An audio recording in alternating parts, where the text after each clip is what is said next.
Hi everyone, welcome to the channel, and in today's video we're going to be tying the blue ribbed black Diawl Bach. So let's call it a blue and black Diawl Bach. Now I've seen this a couple of times appear on social media and various other places. I suspect it's a Scottish style pattern, one of a number of Diawl Bach variants that exist. If we're talking about Scotland, then obviously there's a big Stillwater scene up there, and in particular I have heard stories that this is very successful on, once again, the Lake of Menteith. So one for you to consider. It's really just the standard Diawl Bach, but it incorporates a rib of blue holographic tinsel. Blue isn't a colour really that appears very much in, especially the insect world. You could say, I suppose, damselflies, but you know, in general, when we talk about aquatic insects, they're dun coloured brown, black, or you know, olive to try and blend in. So maybe the blue makes this stand out. Anyway, before we get into the tie-in, I'll just run through the tie-in materials. So hook size is size 10 or 12. In this instance it's size 10. The tail and throat are black cock hackle fibres. The body is black Peacock Herl or Peacock Herl dyed black. The rib is medium holographic blue tinsel, and the tie-in silk is red. And in this instance it's red in 8/0. Although it's a round thread, it's small enough on a size 10 to essentially keep the fly relatively slim. So in addition to this, I've tied a couple of other variations up, and looking at the analytics on my YouTube channel, the nymphs seem to be very popular. So I've tied a couple of variations that I also have in my fly box, and I'll exhibit those towards the end of the video after we complete this. So let's get this changed out and make a start.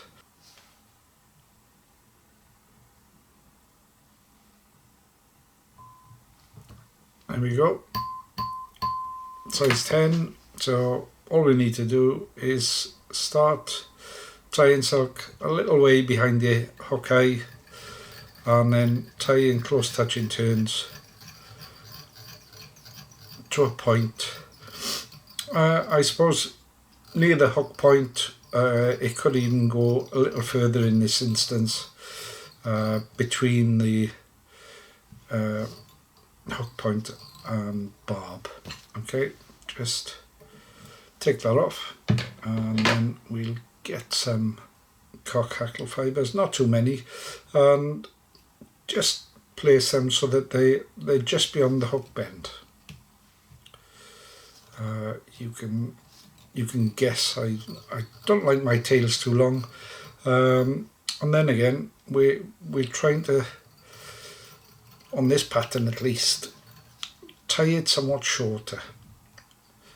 So just maintain those on top, and when I get to the end, in this instance, because I want it quite slim, I'll just trim those fibres off. Now on the way down, what I'll do is I'll add the blue holographic tinsel. So just slip that in and pull it into place, and then once again tie down to the bend. And just before we get there, get your black Peacock Herl and just pull it until it stops breaking. Tie it in by the tip, and there we go, and then just tie all the way back up to the eye. There we go. So in close touching turns now, what I'm going to do is just be careful so that it doesn't snap. but create a body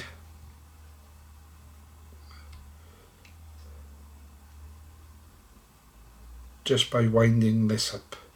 And you'll see, because I've tied it in by its tip, many of the fibres now are starting to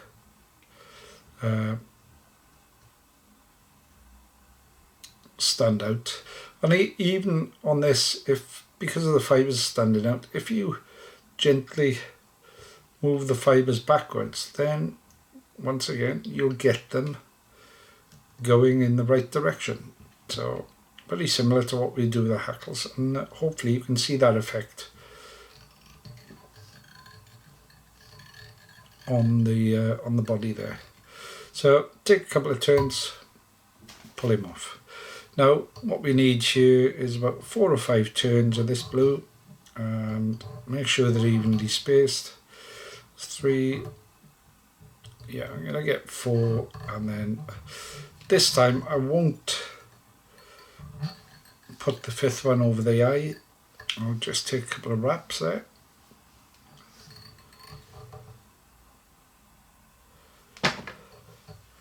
Snip that off. And lastly, we need a false hackle or a throat hackle. Once again, cock hackle fibres. Now, bearing in mind that you had a very light tail, you should also weigh up the throat hackle to balance that tail. So I've taken around about the same amount of fibres that I put in the tail, and that's what's going in there. Now, if you've watched any of my previous videos, you'll know I like the hackle fibres, but the same length as the body, and all we do is place them under and then take a swift pinch and loop just to ensure that they're next to the body. So what I can do is I can check underneath, see where those hackle fibres are placed, and if needs be, use my thumbnail to spread them about. Okay, so it's a couple of turns there. What I'll do, reach in and snip the waste off there, and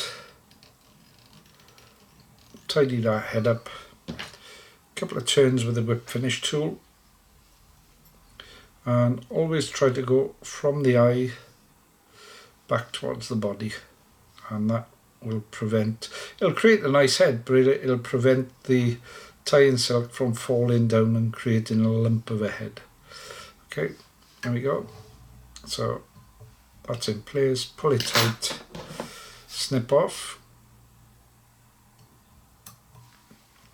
and lastly we'll use a bit of varnish just to seal those thread wraps there.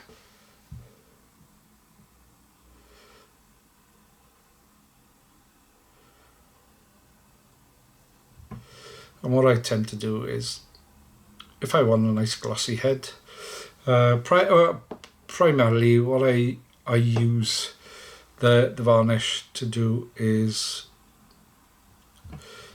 seal those thread wraps so that they don't come undone.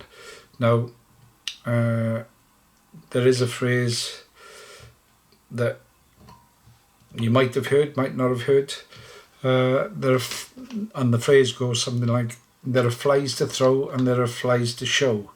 Well, you know, this is a fly to throw. As long as it's functional, as long as it's resilient and robust, I will fish this fly until it falls apart.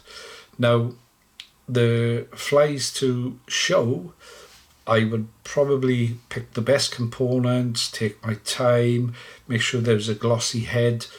Listen, this fly is going to fill a fly box so I can go fishing. That's why it is what it is. Anyway, there you have the blue and black Diawl Bach. As I say, from what I can gather, primarily a Scottish fly, or originated in Scotland. And as I promised you, let me just take this one out. I've tied a couple of variations, might have to, no, that should be okay, yeah.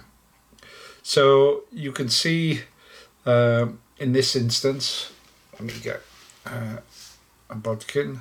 In this instance, this is the standard pattern that we've just tied, and I find that quite successful.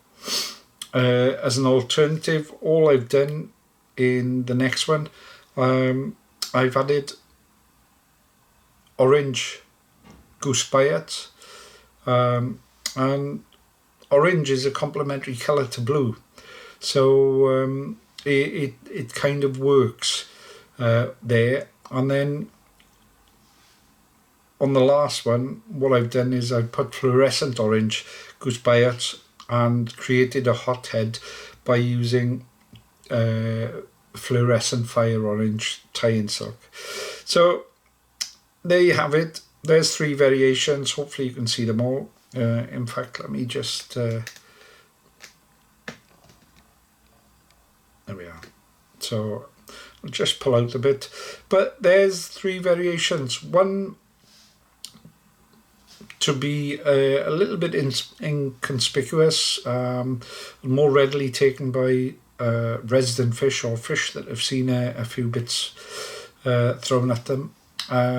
This one is a little bit quieter than the hothead, but the hothead is one to definitely stand out from the crowd. Alright, so once again, I hope you've enjoyed the video, and see you in the next one. Cheers then.